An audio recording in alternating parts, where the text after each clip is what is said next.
هل اجهزه ابل خصوصا الايفون يقدر يعيش معاك مده ويكون مديك تجربه عصريه من غير ما تقابل معاه مشاكل، خاصه لو اجهزه مميزه زي الاكس اس مثلا؟ الجهاز ده من اكتر الاجهزه اللي ابل ابدعت فيه وناس كتير بتحبه وانا منهم بصراحه، بس خلاص الجهاز ده مش هيوصل له تحديث الاي او اس اللي جاي، فيعتبر جهاز راحت عليه. فهل بقى انت ينفع تروح تجيب جهاز من دول وتقول مثلا انا هستخدمه كمان سنه سنتين ولا حاجه لغايه ما اطور مثلا واجيب جهاز احسن، ولا هتلاقي فيه مشاكل كبيره هتظهر لك وتقابلك في الاستخدام؟ فاحنا معانا جهاز من الاجهزه المميزه دي وهو الايد بلس، وبرده كان جهاز مميز فيه كام حاجه مميزه، والجهاز ده اصدار 2017 يعني عدى عليه حوالي 8 سنين اهو. اخر ابديت وصل له هو اي او اس 16، احنا وصلنا 26 دلوقتي، فلا يعني عدى عليه بتاع 3 ابديت اهو، فيعتبر جهاز قديم دلوقتي بس مناسب للحاله اللي احنا فيها دي. نختبره بقى ونشوف ايه نظامه. فتعال نشوف الايد بلس ايه نظامه في 2025. وبرضه افكرك ان انا ما بقولكش روح هاته، انا دلوقتي ايفون 11 بقول عليه لا، احنا بس عايزين نشوف ايه الدنيا معاه. اول حاجه احنا ممكن نبدا بيها الكلام ده وهي التصميم. فتصميم الايد بلس خلاص ما بقاش مقبول نهائي دلوقتي، وده مش معناه انه وحش على فكره، بس الفكره في الشاشه بالتصميم القديم بالحواف الكبيره دي صعب تتقبلها دلوقتي، الا لو انت بتحب الحاجات القديمه اللي زي كده. انا عن نفسي بحب الحاجات دي عادي. وبرده انت لو بصيت للاكس اس والاكس اس ماكس اللي انا اساسا عامل الفيديو عشانهم، فبرده تصميمهم بقى قديم، شكل الشاشه بالنوتش الكبير اللي فوق ده وحواف كبيره. احنا دلوقتي بقى في دايناميك ايلاند وحواف اصغر بكتير، بس برده ده حاجات ما تعبش الاكس اس والايد بلس، يعني هو تفضيل شخصي بقى او مش تفضيل شخصي، هو مفيش غيره قدامك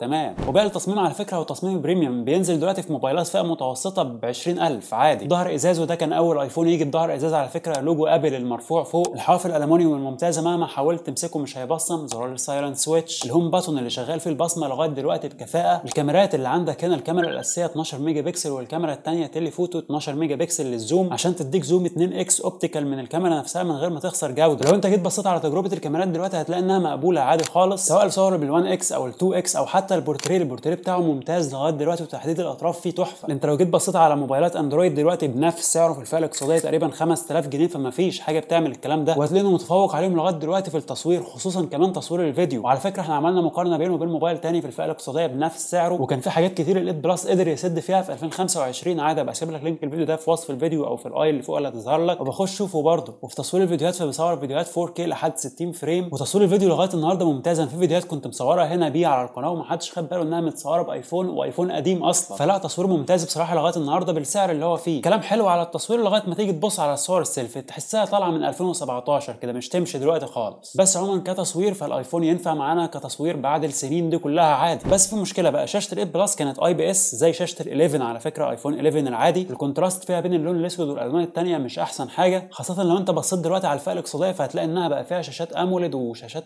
زي الفل. بس برضو تعالى ننصف الموبايل ده ونقول ان شاشته لسه الوانها واقعيه لغايه دلوقتي. غير كده فده كان اول ايفون بيدعم الترو تون عشان يظبط لك الاضاءه بتاعه الشاشه على حسب البيئه المحيطه اللي انت فيها. يعني لو انت مثلا في حته ضلمه وما اعرفش ايه، فبيبدا ان هو يخلي لك الشاشه لونها مصفر شويه عشان يحافظ على عينك. فتمام الشاشه انا مش عايز احسبها عيب هنا، خاصه لو انت بصيت للاكس اس والاكس اس ماكس مثلا فشاشاتهم اموليد احسن من ايفون 11 نفسه العادي. فلو انت بتفكر في الاكس اس والاكس اس ماكس فشاشتهم تمام لغايه النهارده زي الفل. ومعاك برضو الشاشه 60 هرتز اللي انت لو جيت بصيت عليها دلوقتي باقرانها من الاندرويد فايه ده يا باشا. انما لو هتقارنها بالايفون فيا سلام على الشاشه التحفه. ايفون 16 نفسه لسه بيجي بالشاشه ال 60 هرتز دي. الشاشه ال 120 هرتز مدعومه من اول ال 13 برو، كل اللي قبله لا، وبعدين بقى ال 14 برو وال 15 برو وال 16 برو والبرو ماكس طبعا يعني. انما العادي بتبقى شاشه 60 هرتز وال 13 وكل اللي تحته شاشه 60 هرتز عاديه. سيبك من الشاشه دلوقتي وتعالى نبص على الاداء بقى. بص هو الاداء مستقر، مش زي موبايلات الاندرويد اللي في الفئه دي يوم تحت ويوم فوق، هو على طول تحت. هنا مش تحت قوي يعني. فتعالى مثلا نفتح اي ابلكيشن وليكن فيسبوك فهتلاقيه انه بياخد وقت كبير ما بيفتحش على طول، وده طبيعي. التطبيقات دي بتتحدث وعايزه معالج يكون بيدعم التحديثات بتاعتها دي عشان تعرف تستخدمها عليه بسلاسه. وغير كده برضو في مشكله ثانيه، وهي ان في برامج خلاص ما بقتش بتنزل هنا عليه. هي حتى الان برامج مش اساسيه، بس عندك مثلا ايفون 6 فخلاص ده ما بقاش بينزل عليه واتساب اساسا، وده كلها كمان سنه تقريبا او سنتين هتلاقي نفس الكلام ده بيحصل. تطبيقات اساسيه ما عادتش راضيه تنزل هنا. شات جي بي تي مثلا لو انت بتستخدمه فبقى بيجي لك رساله كده يقول لك انه عايز تحديث اعلى. المشكله الاكبر بقى هنا واللي تعتبر مصيبه حرفيا وهي البطاريه. اثناء تصوير الفيديو ده انا شحنته مرتين حرفيا عشان اعرف اكمل تصوير عليه، فالبطاريه صعبه. انا فاكر كنت بستخدمه في فتره، انا اخر ما نزلت كنت ماشي بباور بانك على طول الوقت. وده مش بس عشان صحه البطاريه هنا قليله ومحتاجه تتغير والكلام ده كله، لا، الكباسيتي بتاعه البطاريه او سعه البطاريه اصلا قليله. مشكله البطاريه دي يمكن اتحلت شويه مع الاكس اس ماكس، انما الاكس اس العادي فلا برضه بطاريته ما كانتش احسن حاجه. ده برضه على حسب صحه البطاريه اللي هو فيه، وغالبا انت هتجيبه يعني لو هتجيبه تغير البطاريه على طول عشان تعرف تستخدمه. وبرضه في حاجه، لما جبت اشتريت الاكس العادي، الاكس العادي هو الايد بلس بس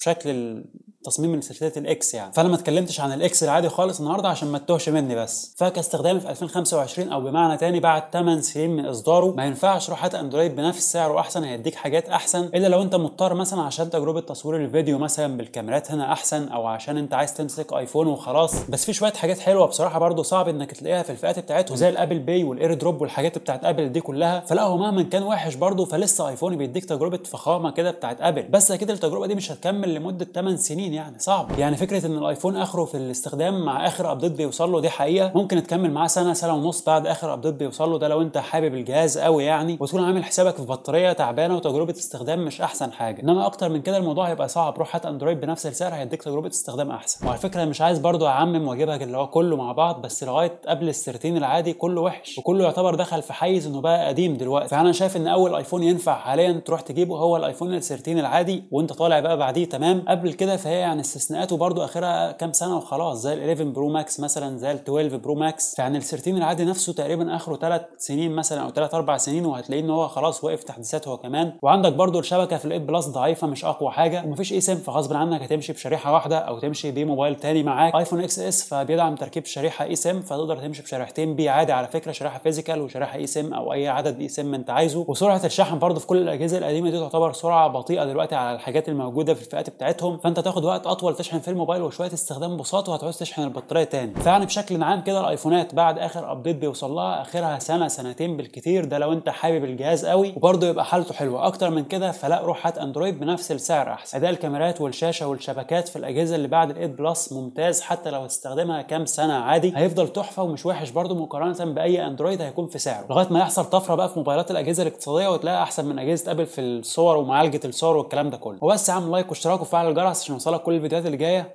اشوفكم فيديو جديد، السلام عليكم.